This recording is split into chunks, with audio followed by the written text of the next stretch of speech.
हाय। आज मैं आपको एक रियलिटी फैक्ट्स आपको बताने जा रही हूँ। आपको पता तो होगा ही, पर मेरे एनालिसिस के बाद एक बार वापस आप ध्यान से समझना और उसको सोचना, और सही जो फैक्ट है, जो जेन्युइन रीज़न है, उस हिसाब से आप अपने आप को जवाब देना। देखो, फ़िलहाल जो करंट इन्फ्लेशन रेट जैसा आपको पता ही होगा 7.04% के आसपास है, ठीक है ना। तो अगर हम बैंक में पैसे रखते हैं तो इंटरेस्ट हमको कितना मिलता है, 1 साल का 4%। अगर आपने 100 रुपये जमा किया तो अगले साल वो 104 रुपये बढ़कर हो जाएगा। महंगाई कितनी हो रही है, 7%, 7.04% के आसपास। तो आपको 100 रुपये का जो सामान है वो अगले साल 107 रुपये में पड़ेगा। तो आपको लगता है कि बैंक में अगर आपका पैसा ग्रो हो रहा है, सेफ है, तो बहुत धोखे में है। बिल्कुल ऐसा नहीं है। अगर आपको ऐसा लगता है कि चलो हमने फिक्स डिपॉजिट किया 7 से 8% मिल रहा है, तो फिर भी फ़ायदा क्या फिक्स डिपॉजिट का। 7% तो ऐसे भी इन्फ्लेशन है। तो एक चीज़ को सोच के देखो कि अगर वो जो 104 रुपये अगले साल आपको जो बढ़ के हो रहा है, अगर आज वो निकाल के उस पर काम करोगे, बिजनेस करोगे, तो 104 का 204 भी हो सकता है। तब हमको महंगाई ज़्यादा नहीं लगेगी और उस पर हम काम भी कर सकते हैं। तो ये चीज़ आप ज़रा ध्यान से सोचना, ठीक है। इस बहुत सारे ऐसे लोग होते हैं ना कि नीड और चाहत इसको ठीक समझते नहीं है। तो नीड क्या होती है ना कि जो हम जैसे रेगुलर का खर्चा होता है, खाना पीना हो गया, दवाई हो गया, थोड़ा ऊपर के खर्चे हो गए, मोबाइल के खर्चे हो गए, उसके वो बस हो जाते हैं ना तो हम खुश। लेकिन हमारी चाहतें बड़ी बड़ी होती है। किसको नहीं चाहिए होता है कि एप्पल का एंड्रॉयड फ़ोन 1 लाख में आता है, किसको नहीं चाहिए होता। लेकिन हम 10-20 हज़ार वाले फ़ोन में खुश होते हैं कि ठीक है, हमारा तो काम चल रहा है। लेकिन उसको पाने की, उसको अपनी चाहत को पूरी करने की कोशिश नहीं करते। कभी कोई डायरेक्ट सेलिंग वाला आपके पास अपॉर्चुनिटी दिखाते हैं तो बोलते हैं नहीं, मुझे तो इंटरेस्ट नहीं है, मेरे पास टाइम नहीं है। और टाइम कहाँ डिवोट कर रहे हैं, वही 20-30 हज़ार कमाने के लिए, और इसमें कि आपकी चाहत तो पूरी हो ही नहीं रही है, आपकी नीड भर ही हो रही है। तो आप टाइम वहाँ लगा रहे हो। वही टाइम अगर आप डायरेक्ट सेलिंग में लगाते हो तो अपने सोच थोड़ी बड़े कर रहे हो, तो ऑटोमेटिकली आपका नीड तो पूरा होता है, आपकी चाहत भी पूरी होती।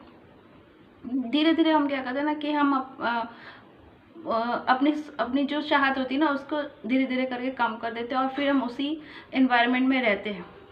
आज जो भी हमारा जो लेवल है, पॉवर्टी लाइन, धीरे धीरे हम उसके नीचे होते जाएंगे अगर हम उसी जगह नीड को अपनी पूरी करते रहेंगे। जब तक हम अपनी सोच बड़ी नहीं करेंगे ना, हम इससे बाहर निकल ही नहीं सकते। बस सरकार को दोष देते रहेंगे, महंगाई बढ़ रही है, सब सामान का कीमत बढ़ रहा है, बस इतना ही। लेकिन आप खुद अपने आप को एक बार सोच के देखो कि हम क्यों ना करते हैं डायरेक्ट सेलिंग के लिए, क्यों नहीं कर लेते हैं और अपनी चाहत को पूरी करने की कोशिश करते हैं। ये सवाल का जवाब अपने आपको जरूर से देना। चलो, ये सिनेरियो मैंने अब हमारे जैसे लोगों के लिए, जो इनकम वाले स्टेज पे है, उनके लिए रखा। जो नए नए स्टूडेंट्स बाहर निकल रहे होते हैं ना, जो अभी ग्रेजुएशन के बाद सोचते हैं मास्टर्स कर लेंगे, उसके बाद सोचते हैं कि जॉब हो लग जाएगी, उसका हमारी लाइफ सेट है, पूरी हमारी सेट हो जाएगी और हम सेटल्ड हो जाएंगे।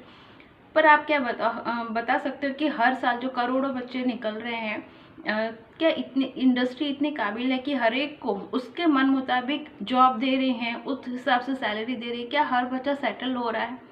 मैं नहीं कहती कि नहीं करना चाहिए, लेकिन आपके पास क्या प्लान भी का प्लेटफॉर्म रेडी है कि अगर आपको ये चीज़ फुलफिल नहीं होती तो आप कुछ अपना नीड एटलीस्ट वो पूरी कर सकते हो?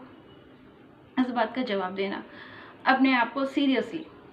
और एक चीज़ मैं ज़रूर से बताना चाहूँगी कि अभी जैसे जैसे समय बदल रहा है ना, बहुत तेज़ी से बदल रहा है, कि आप देखो कि हर जगह आर्टिफिशियल इंटेलिजेंस ने जगह ले ली है, रोबोट्स आ गए हैं। पहले कैशियर काउंटर पे लोग को हम कैश देते थे और फिर वो हमको कुछ भी चीज़ देते थे। आजकल हम खुद ही सेल्फ सर्विस करते हैं, टोकन लेते हैं, अपना काम कर लेते हैं। एक एग्जांपल, अभी 2 दिन पहले मैं हाईवे से क्रॉस करी थी। पहले टोल प्लाजा में कैश कलेक्शन के सब लोग बैठे रहते थे, पैसे कलेक्ट करते थे। आजकल बस आ गया फास्टैग, गाड़ी खुद ही जा रही है, सब अपने आप ऑटोमेटिकली हो रहा है। जो ये रिपीटेड वाले काम थे ना, इसका आदमी के जगह सब मशीनों ने ले लिया है। जॉब तो इतना क्रिएट होता ही नहीं था पहले भी, और अब जो जॉब था, वो एग्जिस्टेड जॉब था, वो भी कट रहे हैं, उसको भी मशीनों ने जगह ले ली। तब आप बताओ, क्या अब भी आपको समझ में नहीं आता कि हमको डायरेक्ट सेलिंग करना चाहिए? कोई आपके पास ऐसा ऑप्शन है जहां आपको पैसे नहीं लगाने होते और आप अच्छा खासा कमा सकते हो? चाहत की बात तो छोड़ो, क्या आपको ऐसा कोई ऑप्शन मालूम है जहाँ से आप अपना रेगुलर नीड भी पूरा कर सकते हो? नहीं है तो एक बार ज़रूर से ध्यान देना कि डायरेक्ट सेलिंग बहुत ज़रूरी है, आपको करना है, क्योंकि कोई ऐसा प्लेटफॉर्म नहीं है, बस यही एक अपॉर्चुनिटी जो मुझे पता है, बिना पैसे लगाए आप कर सकते हो। कोई मुश्किल काम नहीं है, थोड़ा टाइम दो, आपको हर चीज़ से आपको मदद किया जाएगा, आपको सिखाया जाएगा, ठीक है? तो इस चीज़ को एनालिसिस करके आप अपने आप को सही तरह से जवाब दो। और welcome to direct selling company. Thank you.